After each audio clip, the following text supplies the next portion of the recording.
2 లక్షల పెట్టుబడి, unlimited growth. Ecoblue AdBlue franchise.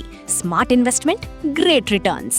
ప్రస్తుతం హైదరాబాద్లో ఉన్నటువంటి మాదాపూర్కు సంబంధించిన అంజయ్ నగర్లో ఒక 7 అంతస్తుల భవనం కూలిపోవడం జరిగింది. ఆ 7 అంతస్తుల భవనానికి ఆనుకునే ఒక అపార్ట్మెంట్ ఉంది. ప్రజెంట్ నేను అపార్ట్మెంట్లో ఉన్నాను. అపార్ట్మెంట్లోకి ఏ విధంగా మొత్తం ఆ శిథిలాలు వచ్చి పడిపోయో చూడొచ్చు. ఇక్కడ ఉన్నటువంటి వ్యక్తికే తీవ్ర గాయాలయ్యాయి. ప్రస్తుతం ఆయన కేర్ హాస్పిటల్లో ఎమర్జెన్సీ వార్డులో అయినా అక్కడ చికిత్స పొందుతున్నారు. ఇక్కడ చూడొచ్చు, ఇది బెడ్రూమ్. ఒక్కసారి చూడొచ్చు, చాలా దారుణంగా కనిపిస్తుంది. అంటే ఇక్కడ పడుకొని నిద్రపోతున్నటువంటి ఒక వ్యక్తి మీద కూడా మొత్తం కూలిపోయింది. చూడండి, ఆ పైన స్లాబ్ కూడా కూలిపోయినటువంటి పరిస్థితి. సో ఇదే విధంగా ఈ అపార్ట్మెంట్కి సంబంధించినటువంటి అన్ని సి బ్లాక్లో ఉన్నటువంటి అన్ని ఫ్లాట్స్ మీద కూడా ఇలాగ పడిపోయింది. చూడొచ్చు, అక్కడ మనకి ఆ కపోర్ట్స్ అన్నీ కూడా పూర్తిగా విరిగిపోయాయి. సో ఇక్కడ బెడ్ ఉంది, బెడ్ మీద అంతా కూడా మొత్తం అంతా కూడా డ్యామేజ్ అయినటువంటి పరిస్థితి. ఇక్కడ చూడొచ్చు మనం, చూడండి. సో పైన ఉన్నటువంటి సీలింగ్ అంతా కూడా కూలిపోయింది. అంటే 7 అంతస్తుల బిల్డింగ్ అటువైపు ఉంది. మన ఈ అపార్ట్మెంట్కి అటువైపు 7 అంతస్తుల బిల్డింగ్ ఉంది.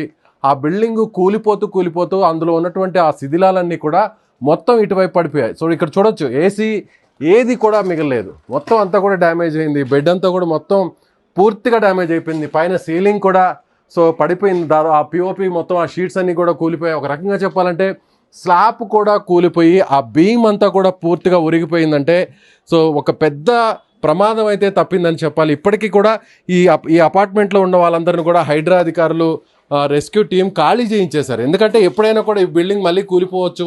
సో ఇప్పటికే దానికి సంబంధించినటువంటి మొత్తం ఆ శిథిలాలన్నీ కూడా ఇటువైపు బిల్డింగ్ లోపలికి పడిపోయింది కాబట్టి సో ఏ క్షణాలైనా ఎప్పుడైనా కూడా మళ్ళీ కూలిపోయేటువంటి అవకాశం ఉన్నటువంటి అనే ఉద్దేశంతోనే సో ఎవరిని కూడా ఇక్కడి నుంచి లేకుండా ఖాళీ చేశారు. సో ఇది మాస్టర్ బెడ్రూమ్లో పరిస్థితి ఇలా ఉంటే ఒకసారి కిచెన్లో చూద్దాం. ఇక్కడ చూడండి, ఇది వాష్రూమ్లో ఉన్నటువంటి ఆ ప్రాంతం నుంచి కూడా మొత్తం శిథిలాలు పడ్డాయి. అలాగే మెయిన్ డ్యామేజ్ అయింది కిచెన్, అలాగే బెడ్రూమ్. ఇక్కడ చూడండి, ఇక్కడ ఒక్కసారి చూసినట్లయితే చూడండి, ఇటువైపు వస్తే మొత్తం ఆ కిచెన్ గోడ మొత్తం డ్యామేజ్ అయ్యి ఆ గోడ లోపల నుంచి అంతా కూడా ఈ శిథిలాలన్నీ కూడా ఇక్కడ పడిపోయాయి. సో ఇక్కడ వంట సామాగ్రి ఉండేటువంటి పరిస్థితి.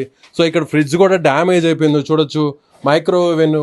సో ఇక్కడ ఇదంతా కూడా ఈ మొత్తం కబోర్డ్స్ అన్నీ కూడా ఉన్నాయి. కబోర్డ్స్ అన్నీ కూడా పూర్తిగా డ్యామేజ్ అయిపోయాయి. అంటే ఒక పెద్ద ప్రమాదం తప్పిందనే చెప్పాలి. సో ఇక్కడ ఉన్నటువంటి వ్యక్తి కూడా గాయాలై ఇంట్లో నివసిస్తున్న వారు కూడా, అంటే వీళ్ళకి సంబంధం లేకపోయినా కూడా, అనుమతులు లేకుండా, ఎలాంటి పర్మిషన్స్ లేకుండా అనాథరైజ్డ్గా ఒక బిల్డింగ్ని ఒక తక్కువ స్పేస్లో కన్స్ట్రక్షన్ చేస్తూ సో దాని ద్వారా ఉన్నటువంటి లోపాల వల్ల సో అక్కడ ఆ బిల్డింగ్ కూలిపోతే వీళ్ళకి ఏమాత్రం సంబంధం లేకుండా ఆథరైజ్డ్గా కన్స్ట్రక్షన్ చేసినటువంటి బిల్డింగ్లో ఉంటున్నటువంటి వీళ్ళందరి మీద కూడా, ఈ రెసిడెంట్స్ మీద ఈ విధంగా వచ్చి బయట నుంచి ఈ శిథిలాలు పడిపోవడం, సో వీళ్ళకి సంబంధం లేకపోయినా కూడా వాళ్ళు తీవ్ర గాయాలు అవడం. ఇప్పుడు ఈ బిల్డింగ్ కూడా పూర్తిగా ఒక ప్రమాదంలో ఉండిపోయింది. బిల్డింగ్లో ఉన్నటువంటి ఈ ఫ్లాట్స్లో ఉన్న వాళ్ళందరినీ కూడా ప్రజెంట్ ఖాళీ చేసేసినటువంటి పరిస్థితి అనే చెప్పాలి. అంటే హైదరాబాద్లో వైపు హైడ్రా కానీ అధికారులు కానీ ఎక్కడికక్కడ అనాథరైజ్డ్గా కట్టేటువంటి బిల్డింగ్స్ మీద కొరడా జులిపిస్తున్నప్పటికీ కూడా ఇళ్ల మధ్యలో భవన సముదాయాల మధ్యలో మొత్తం రెసిడెన్షియల్ జోన్లో ఇలా అనాథరైజ్డ్గా కట్టేటువంటి బిల్డింగ్ పట్ల కాస్త అప్రమత్తంగా ఉంటే ఈరోజు ఇంత పరిస్థితి వచ్చిండేది కాదు. ఏదేమైనా కూడా ఒక రకంగా చెప్పాలంటే పెద్ద ప్రమాదం తప్పిపోయింది. 2 మాత్రమే చనిపోవడం జరిగింది. వాళ్ళు కూడా అక్కడ వర్క్ చేస్తున్నటువంటి కార్మికులుగా చెప్తున్నారు. సో ఇక్కడ ప్రజెంట్ ఈ హౌస్లో ఉన్న వాళ్ళందరూ కూడా ప్రస్తుతం ఖాళీ చేశారు. ఒక వ్యక్తికి అయితే తీవ్ర గాయాలైనట్టుగా తెలుస్తుంది. సో ఇది హైదరాబాద్లోని మాదాపూర్లో జరిగినటువంటి బిల్డింగ్ కొలాప్స్ అయిన దానికి సంబంధించిన లేటెస్ట్ అప్డేట్. కెమెరామెన్ మహేష్తో విజయ్, సుమన్ టీవీ, హైదరాబాద్ నుంచి.